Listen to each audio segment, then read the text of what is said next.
Hi everyone, welcome back to केमिजुअल।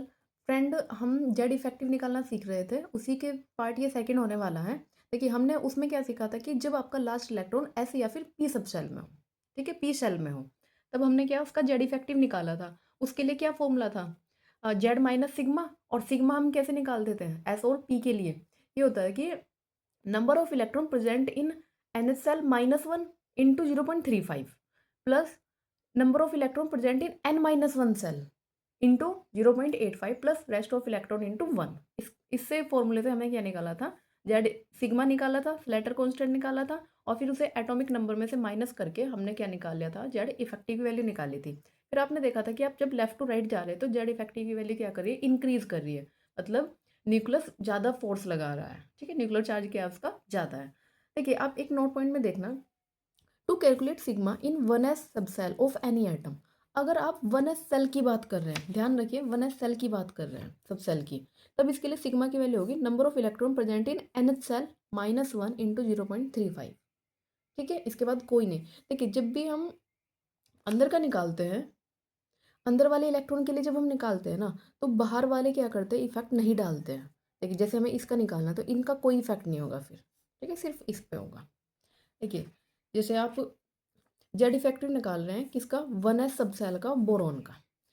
Electronic configuration लिखा सबसे पहले आपने इंक्रीजिंग ऑर्डर में, 1s2 2s2 2p1।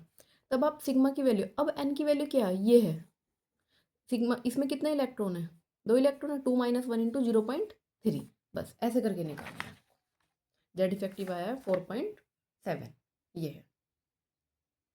देखिए, केस फर्स्ट हम पार्ट 1 में पढ़ चुके हैं। अब इसमें केस सेकंड देखते हैं कि अगर आपका लास्ट इलेक्ट्रॉन डी या फिर एफ सब सेल में प्रेजेंट हो, किसमें? डी या फिर एफ सब सेल में प्रेजेंट हो, तो सिग्मा की वैल्यू क्या होगी? Number of electron in D और एफ सब सेल -1 0.35। देखिए, यहाँ तक तो सेम है, plus rest of electron into 1। बाद में कुछ नहीं करना, 0.85 कहीं नहीं आएगा, ये होगा रेस्ट ऑफ इलेक्ट्रॉन मल्टीप्लाई कितना करेंगे आप? 1 से करेंगे। मतलब 1 को लिखो या ना लिखो, सेम ही होता है। अब जैसे देखिए, आपको किसका निकालना है? जिंक का निकालना है। जिंक के लिए कॉन्फ़िगरेशन क्या होता है? 4s2 एंड 3d10 ये होती है। लेकिन हमें क्या करना है? देखिए, सबसे पहला काम इंक्रीजिंग ऑर्डर में लिखेंगे हम इसको, ठीक है, किसमें लिखेंगे? इंक्रीजिंग ऑर्डर में लिखेंगे।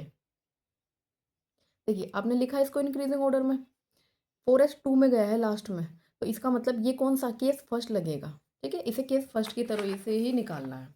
लास्ट में 2 है, 2 में से 1 माइनस किया 0.35। फिर ये कितना हुआ? देखिए, n-1 सब सेल में, इसमें देखिए n-1, ये सारे 3 3 3, तो 10 6 16 और 2 18, 18 इलेक्ट्रॉन है इसमें, ध्यान रखना। 18 into 0.85 plus rest of electron, बाकी के जितने बचे ये 10 10 इंटू 1 सिग्मा, ऐसे निकाला है। फिर आपने जेड इफेक्टिव निकाल लिया, ठीक है।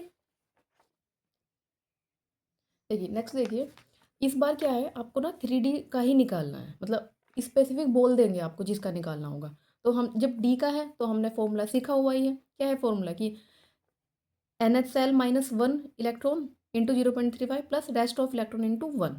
तो ये देखिए, सबसे पहले क्या किया? कॉन्फ़िगरेशन लिखा था हमने। 4s2 को हमने क्या किया? इग्नोर किया, क्योंकि इसका काम ही नहीं है, हमें तो सिर्फ यहाँ तक देखना है। कितने इलेक्ट्रॉन प्रेजेंट है इसमें? 10। एक चीज़ और, यहाँ पे सेल की बात नहीं करेंगे, सब सेल की बात करेंगे, ठीक है।